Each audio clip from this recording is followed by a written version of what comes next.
Assalamualaikum warahmatullahi wabarakatuh. Jumpa lagi dengan saya untuk materi standarisasi pangan olahan pada mata kuliah manajemen mutu pertanian atau agribisnis ya.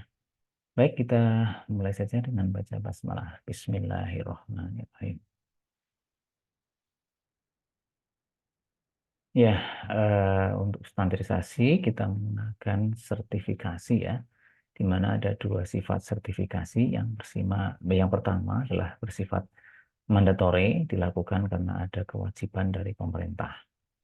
Sebagai contoh misalnya sertifikasi untuk produk prima, kemudian PIRT, MD atau merek dagang, HACCP, halal, halal organik, pangan segar. Ini adalah mandatory, ya, artinya menjadi satu kewajiban yang harus dilaksanakan oleh para pelaku usaha untuk mendapatkan eh, izin resmi apa namanya beroperasi gitu. Nah, yang kedua yang bersifat voluntary atau bersifat kerelaan. Nah, ini memang tanpa ada kewajiban dari pemerintah, tapi bisa meningkatkan reputasi usaha. Salah satunya sistem ISO 9001, ya, atau bisa ISO PAN, ISO, kemudian bisa ISO untuk keselamatan kerja dan sebagainya. Jadi nanti pada aspek apa yang mau disertifikasi. Ini yang bersifat voluntary. Nah, tidak wajib, tapi bisa meningkatkan reputasi usaha dan bisa meningkatkan kepercayaan publik tentang usaha yang dijalankan. Nah, kewenangan sertifikasi ini memang diberikan kepada beberapa otoritas ya. Untuk produk olahan, sertifikasi PIRT ini kewenangannya ada di Dinas Kesehatan tingkat kabupaten atau kota. Lalu untuk sertifikasi HACCP itu di BPOM, ya, Badan Pengawas Obat dan Makanan. Kemudian untuk sertifikasi halal itu di LPPOM MUI, jadi lembaga eh, yang mengawasi tentang obat dan makanan yang MUI ini halal. Lalu sertifikat merek dagang atau MD ini di BPOM, Badan Pengawas Obat dan Makanan. Ini pada kewenangan di kegiatan sertifikasi. Nah, sertifikasi ada dasar hukumnya, yaitu Undang-Undang RI Nomor 7 Tahun 96 tentang pangan, pasal 3 menyebutkan bahwa tujuan pengaturan, pembinaan, dan pengawasan pangan adalah untuk tersedianya pangan yang memenuhi persyaratan keamanan, ya, mutu, dan gizi bagi kepentingan kesehatan manusia. Lalu yang kedua, surat keputusan Kepala Badan Pengawas Obat dan Makanan RI nomor HK tanggal 30 April tentang pedoman tata cara penyelenggaraan sertifikasi produk pangan industri rumah tangga atau disingkat dengan SPPIRT ya. Itu dasar hukum tentang PIRT. Nah, sekarang bagaimana mengurus izin PIRT ya atau pangan industri rumah tangga. Nah, berkaitan dengan itu ada beberapa syarat yang harus dipenuhi. Yang pertama, nanti mengikuti penyuluhan keamanan pangan. Yang kedua, mengisi formulir permohonan izin PIRT. Yang ketiga, fotokopi KTP 1 lembar, pas foto 3 kali 4 3 lembar, serta menyertakan rancangan label makanan atau minuman yang akan disertifikasi. Itu salah syaratnya. Lalu prosedur perizinan. Ya. Nanti dimulai dari mengajukan permohonan kepada Kepala Dinas Kesehatan. Lalu akan dilakukan pemeriksaan berkas dalam 1 hari dari pengajuan. Ada persetujuan Kepala Dinas Kesehatan dalam 1 hari juga.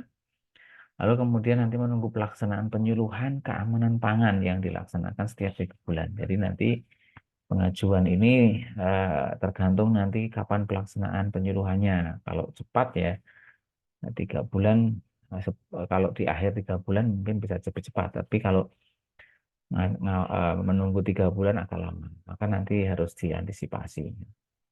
Kemudian mengikuti acara penyuluhan keamanan pangan ya dari 1 hari setelah pelaksanaan itu jalankan, nanti ada pemeriksaan lapangan.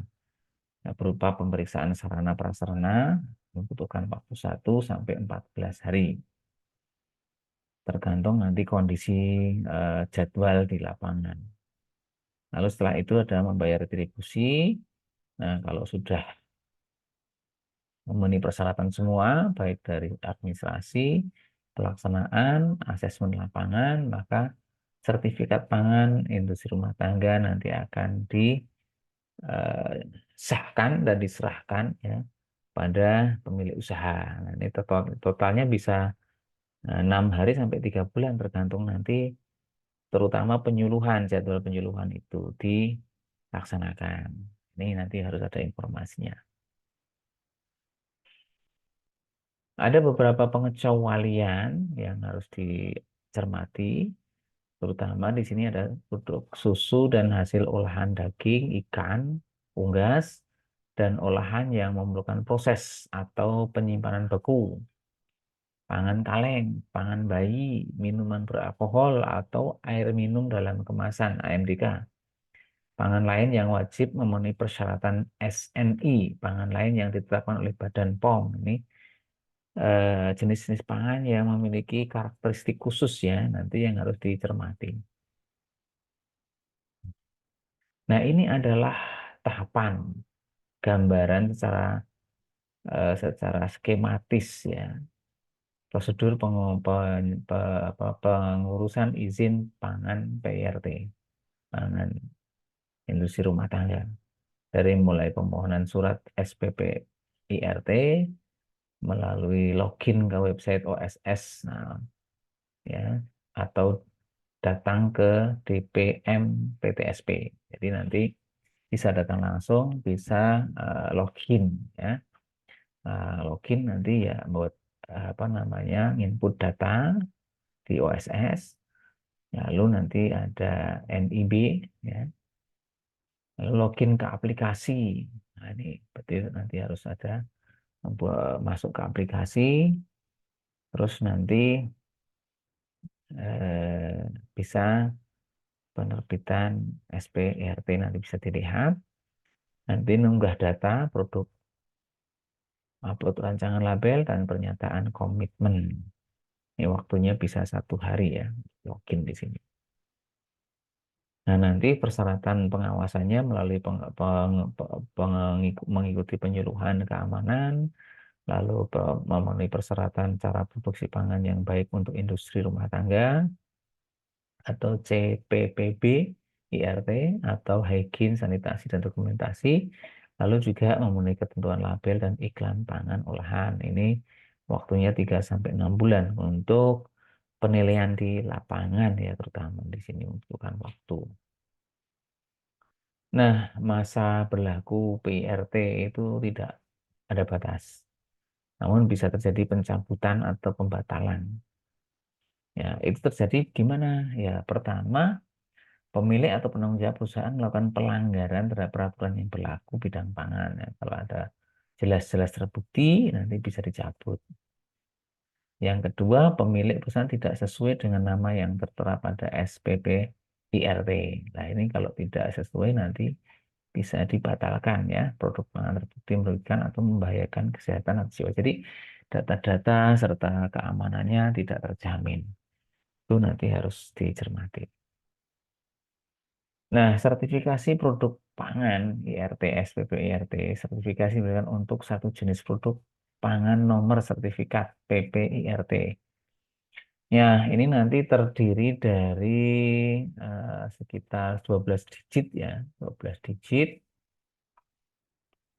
Mulai dari angka pertama itu kode jenis kemasan, angka kedua dan ketiga itu nomor urut jenis produk, angka 4, 5, 6, 7 itu kode provinsi dan kabupaten, angka 8, 9 itu nomor urut produk PRT yang telah memperoleh SPPRT, baru angka 10, 12, 13 itu nomor urut PIRT di kabupaten kota yang bersangkutan, nomor pangan industri rumah tangga, ya, dicantumkan pada label produk pangan IRT. Jadi kalau kita belanja produk-produk cemilan, makanan di apakah di swalayan, di warung atau di minimarket gitu ya. Itu kalau untuk produk yang sudah ada label dan mendapatkan PRT, di situ mesti dicantumkan nomor PIRT-nya.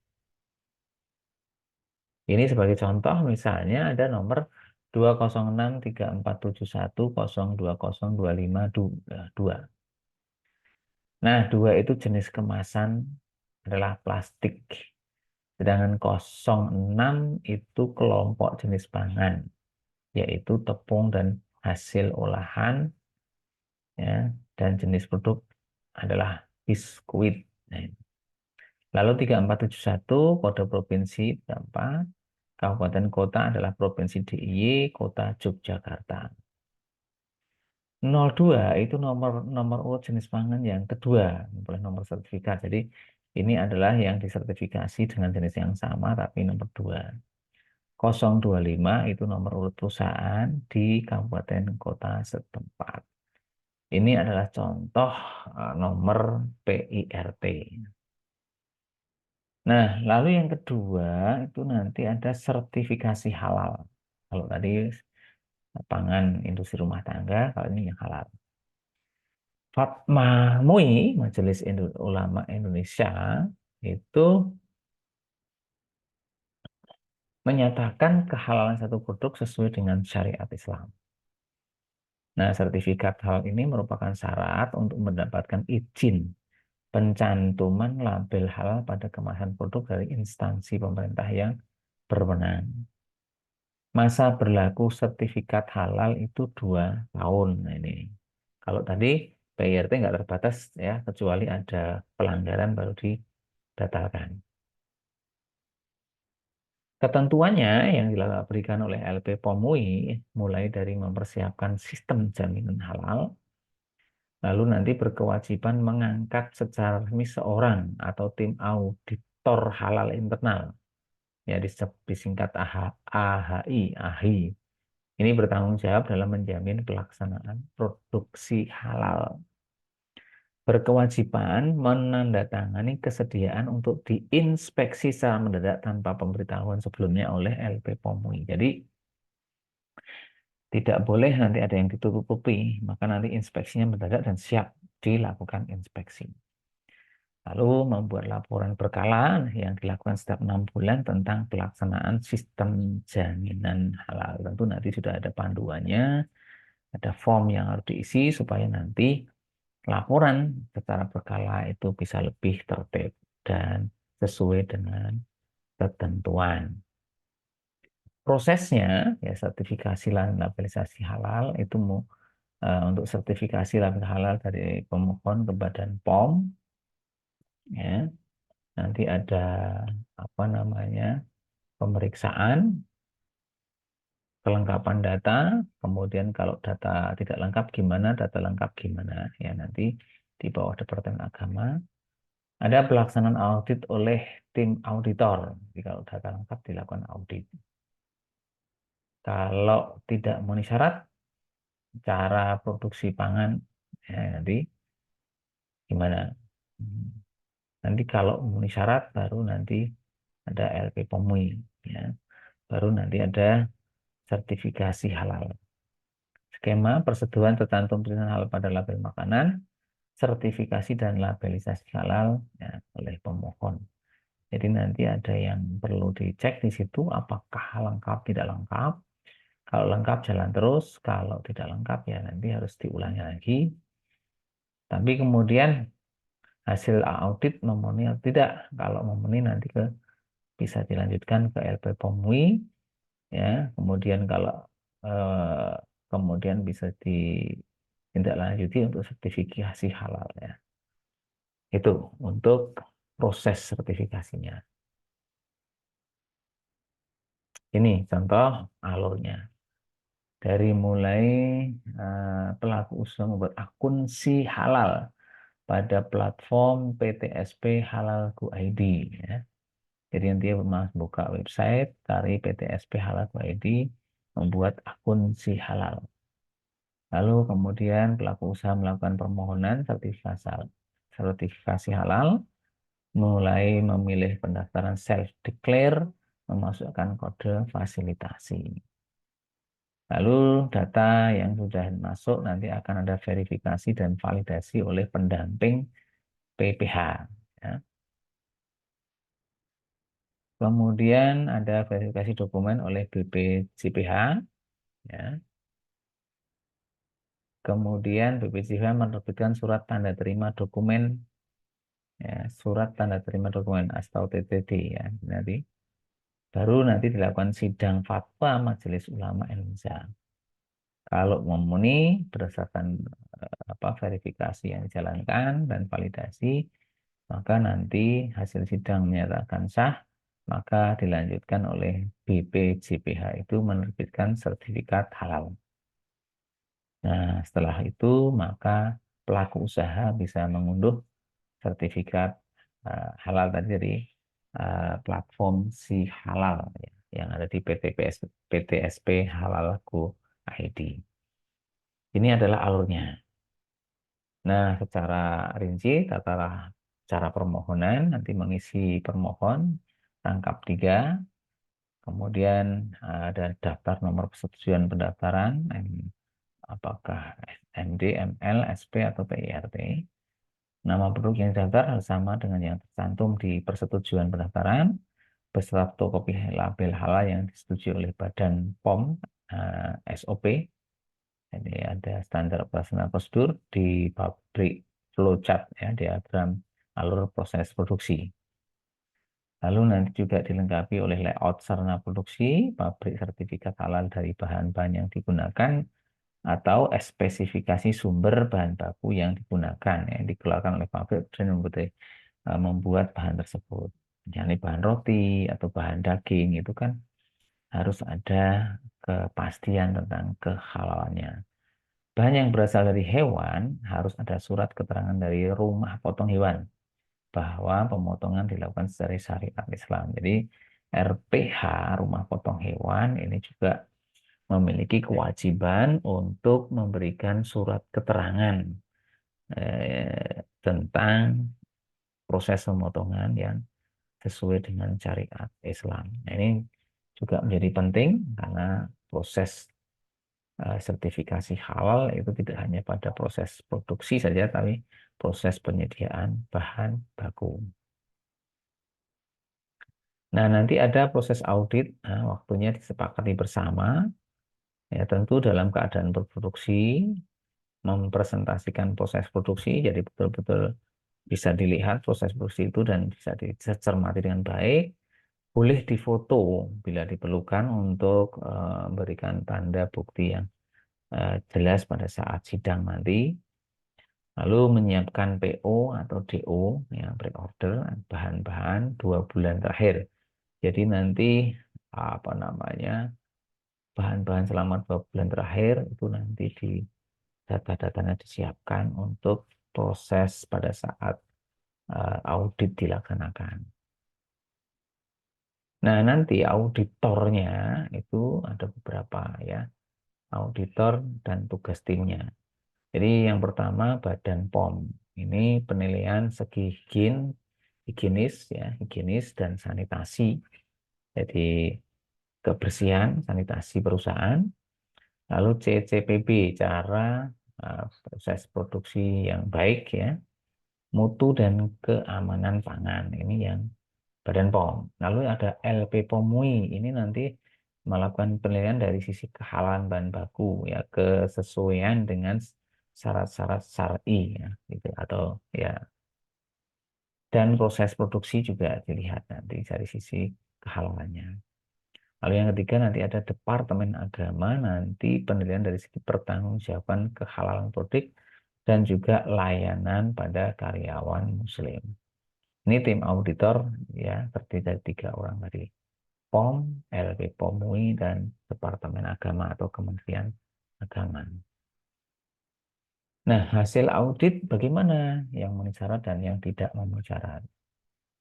Nah, kehalalan produk itu sesuai hasil pemeriksaan dan rapat komisi fatwa. Yang kedua, CPPB, cara produksi pangan baik, memenuhi syarat, minimal nilainya B. Sertifikat halal dikeluarkan oleh MUI berdasarkan hasil pertimbangan kedua persoalan di atas tadi, yaitu kehalalan produk dan CPPB memenuhi syarat. Lalu labelisasi itu dikeluarkan oleh Badan POM berdasarkan sertifikat halal dan hasil perbaikan CPPB, cara produksi pangan yang baik. Kalau tidak memenuhi syarat, nanti perusahaan harus melengkapi dalam 3 bulan sejak dilakukan. Apabila belum bisa memenuhi, maka dilakukan audit ulang. Nah, ini yang harus dicermati betul ya, supaya tidak ada audit ulang itu karena butuh biaya juga nanti. Masa berlakunya nanti 2 tahun, 3 bulan, 2 tahun ya. Nah, untuk 2 tahun, 3 bulan sebelum habis itu harus diperbaharui. Jadi ada waktu 3 bulan sebelum habis harus mengurus perpanjangan. Jika tidak diperpanjang, maka menghilangkan tulisan halal itu harus wajib dihilangkan, nggak boleh mencantumkan. Nah, jaminan halal dari produsen harus mempunyai sistem jaminan halal. Tim internal auditor halal itu nanti yang menjadi apa namanya kata kunci atau key personnya ya untuk jaminan halal. Alur pendaftaran di POM produk pangan dari mulai permohonan itu dari entry data produk, entry bahan baku, entry hasil analisis, entry data informasi nilai gizi, entry data klaim produk dan upload ya file semua persyaratan. Lalu kemudian kirim berkas ya untuk hard copy hasil analisis ke petugas. Proses verifikasi data permohonan dan rancangan label.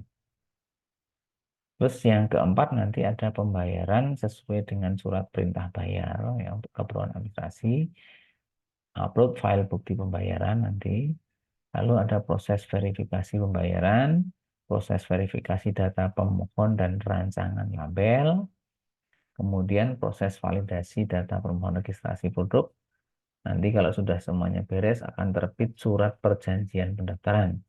Sampaikan hard copy rancangan label dan bukti bayar. Ini baru sampai tahap terbit surat perjanjian pendaftaran. Jadi masih dalam proses pendaftaran ya, makanya judulnya adalah alur pendaftaran di Pomangan.